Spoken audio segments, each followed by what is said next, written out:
What you're looking at right now looks like a real photograph of the moon's surface. Craters, shadows, rugged terrain. It feels almost like one of NASA's Apollo mission shots, right?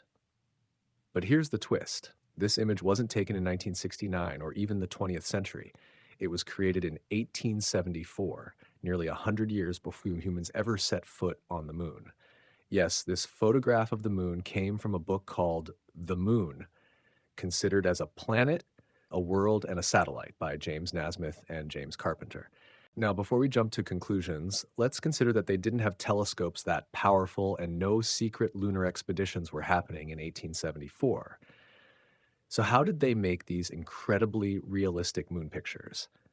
Nasmyth, an engineer and inventor, had a passion for astronomy, but the cameras of his time couldn't capture detailed images through telescopes, so he did something brilliant and a little bit artistic. He sculpted the moon. Using plaster, he built large-scale models of the lunar surface based on his telescopic observations. Then, with carefully angled lighting, he photographed these models to mimic the way sunlight hits real lunar craters. The result? Images that looked like genuine photographs from space, over a century before space photography even existed. In 1874, what Nasmyth and Carpenter achieved was innovation. They found a way to blend engineering, art, and science to help people visualize the moon like never before. In an era when even the idea of flight was a dream, they helped humanity imagine what it would be like to walk on another world. Nearly a century later, the world watched another kind of lunar image, this time broadcast live as the Apollo astronauts landed on the moon. Some have doubted that moment, suggesting it was filmed on a movie set. But unlike Nasmyth's creative reconstructions, the Apollo missions were backed by rock samples, radar tracking, and decades of scientific verification. The difference between 1874 and 1969 is the difference between imagination and exploration. Nasmyth showed us what the moon could look like. NASA showed us what it really does. So the next time you see these old lunar photographs, remember they're the dreams of a generation who looked up at the night sky and refused to stop imagining. And as Neil Armstrong said when he stepped onto the lunar surface, that's one small step for man, one giant leap for mankind.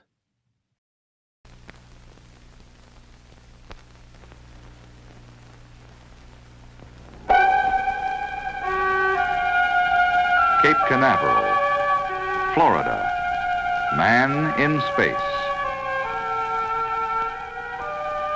In the nose capsule atop the giant booster is a man on the threshold of a new challenge, waiting for the blastoff that will send him in an orbital flight through space. The blastoff is still planned for 7:15 a.m. Eastern Standard Time. We're going to have another report. He is not alone. He is all of us in our relentless search for knowledge in the unknown of space. We wait and we watch.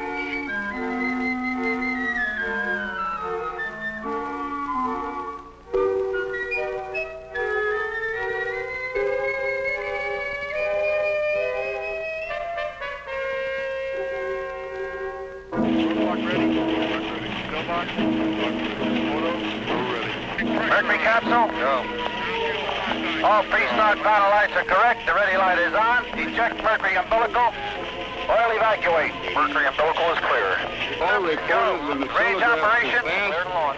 Vernier D'Souza. stall. We're going to Mercury control. Control the passes 10, 9, 8, 7, 6, 5, 4, 3, 2, 1, 0.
The towers of Canaveral give Florida a unique place in the history of man.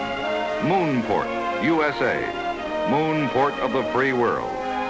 From here, man of the Western world will depart on his greatest adventure, a trip to the moon. This cape on Florida's Atlantic coast is so well suited for its role in the space age, it is almost as though it had been destined through the centuries just for this moment in history. It juts out into the ocean like a gigantic launching pad, surrounded by water.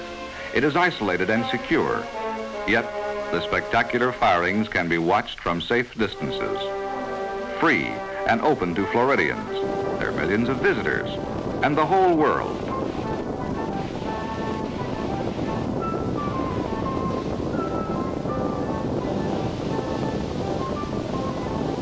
Downrange it goes, passing over a string of islands 5,000 miles long, composing a geographic pattern ideal for tracking missiles. The Cape is a huge laboratory where boosters can be safely fired and their performances minutely followed for a long distance. This laboratory, officially the Air Force Missile Test Center, is run by the Air Force in support of the Army, the Navy, and the National Aeronautics and Space Administration. The complicated birds are carefully checked and prepared for flight. Each of the intricate systems is checked out, all systems A-OK.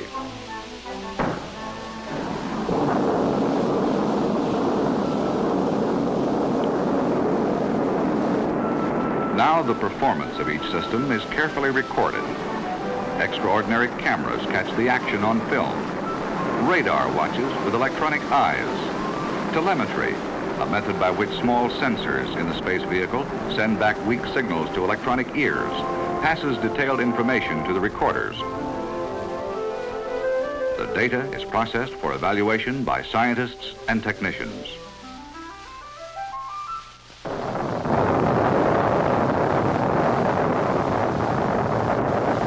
All launchings, all firings are not successful.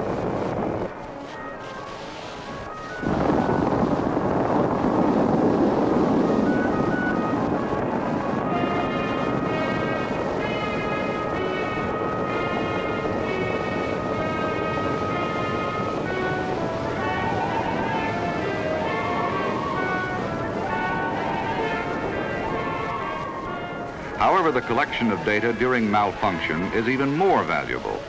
Each launch yields knowledge. None is just a multi-million-dollar failure.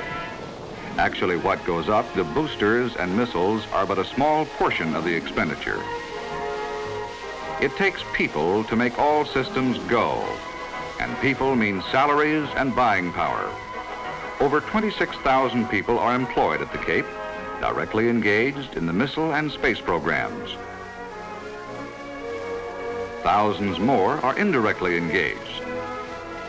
Families more than double the number.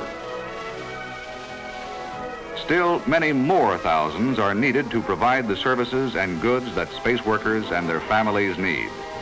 This means a rich and expanding consumer market. Brevard County, site of Cape Canaveral, is the fastest growing county in the United States, more than tripling in 10 years. But the Cape area is more than missiles and the space program. It is still a delightful place to live or to vacation. The space birds are just an added attraction.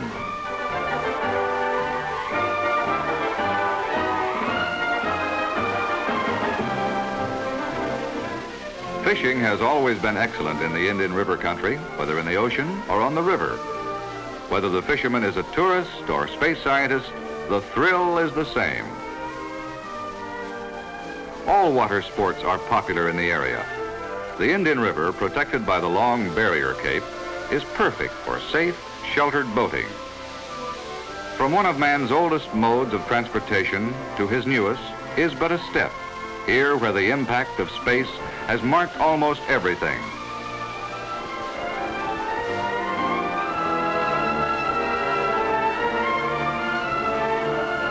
New buildings in every category, such as hospitals, schools, like Satellite High School, churches of many denominations, have been built by growing congregations in the very shadow of space-age installations.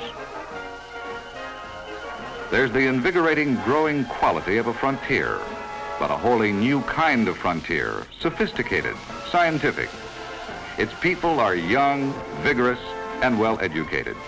In fact, the greatest concentration of doctoral degrees in the country is found at the Cape. The caliber of personnel for companies like these creates an impact far greater than their number. The space scientists have been responsible for founding an engineering college close by the Cape. Universities throughout the state have stepped up programs to train young people for space and related work. Off-campus courses in technical subjects are made available to space industry scientists through the Institute for Continuing Studies, which has university status.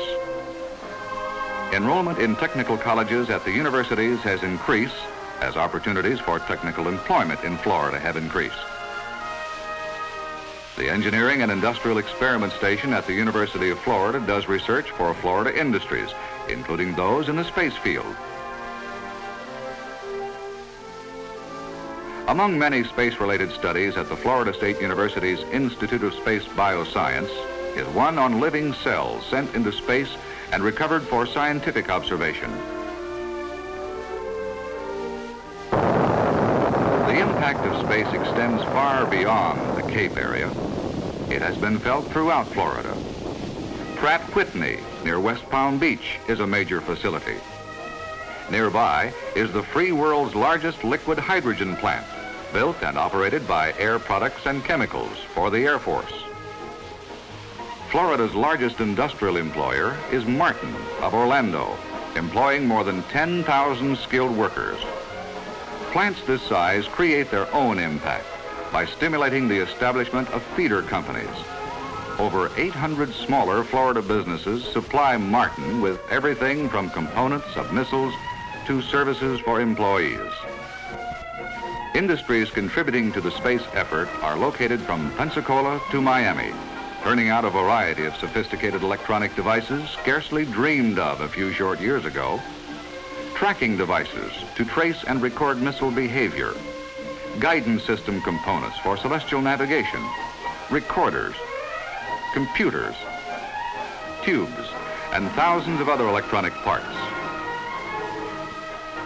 Small companies employing a handful, branch plants employing several thousand, all part of a growing space-age technology in the Sunshine State. Because of the nature of their products, these plants are attractive additions to the Florida scene, and their highly trained, skilled personnel are attractive additions to Florida's population. They earn good salaries, build substantial homes, and raise intelligent young Floridians. New Floridians have created a rapidly growing consumer market, graphically illustrated by the growth in retail food outlets. The number of Winn-Dixie stores in Florida more than doubled between the first launch at Cape Canaveral and the Mercury orbits. Similar growth has been experienced by Publix and other chains. These stores are usually basic to the development of sprawling shopping centers. There has been an extensive cultural impact because of the educational level among space-related personnel. New orchestras have been founded and older ones strengthened. Florida has more community theaters per capita than any other state. There has also been significant growth in public libraries, their facilities, and their use.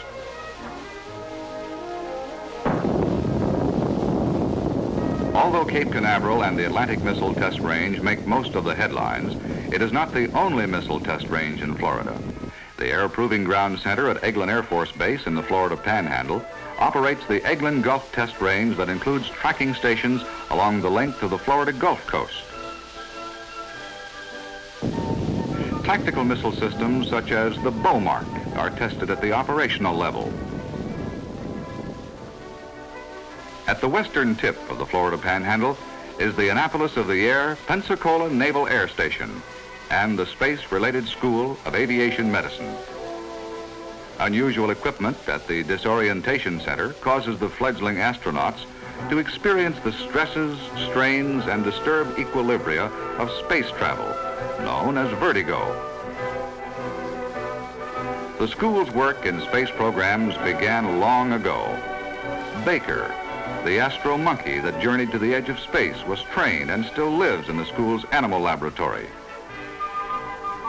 Impressive as it is, the impact of space on Florida is actually just beginning. The expansions of Cape facilities to accommodate new programs will require 7 times as much land for the Missile Test Center.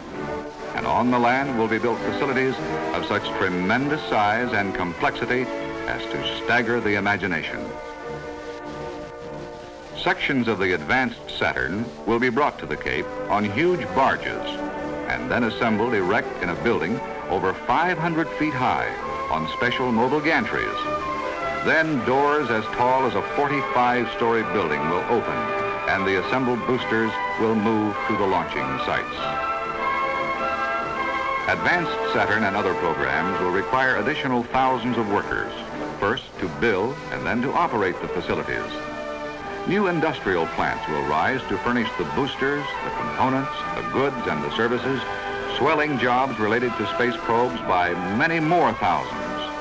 All these people working toward that historic day, soon, before the end of this decade, when a giant booster generating millions of pounds of thrust will thunder from Florida's coast, carrying the banner of the United States and the hopes of free peoples everywhere to the moon and beyond.